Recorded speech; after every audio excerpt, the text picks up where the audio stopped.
The irony of being a chef is that we're really good at taking care of other people, but we don't take care of ourselves so well. We don't really tend to look at the foods that we're eating and making sure that we're eating well, that we're resting, that we're really taking care of ourselves. And that, in my case, certainly caught up with me. By the end of my 20s, I was really not feeling very well. Every day I felt really, really achy and stiff. My hands and feet would be very swollen in the morning. Physical activity became really, really difficult for me. In my early 30s, I was diagnosed with rheumatoid arthritis. Rheumatoid arthritis, which literally means inflammation in the joint, is a presentation of an underlying problem, of an autoimmune dysfunction.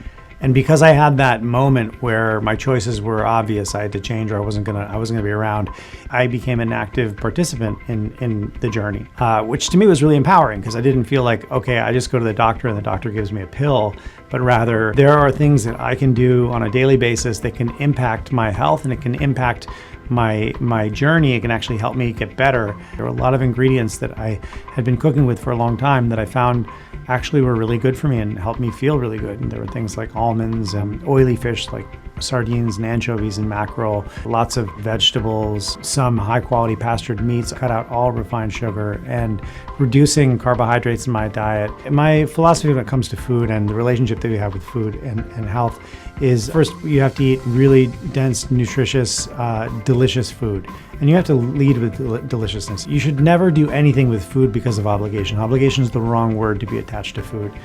Joy, pleasure, deliciousness, those are all things that should be attached to food, but not obligation and not shame. So we should try to, as best as we can, to nurture a relationship with foods that end up loving us back. So for me, I think of health as being a three-legged stool. And the three legs of that stool are nourishment, eating, movement or action, activity, exercise, and recovery or sleep. You can't move properly if you're not nourished well, and you don't really rest and recover properly if you don't move and use your body. So these are three elements that are fundamental to our general health, and they help to create what is a landscape and a garden of health in our body.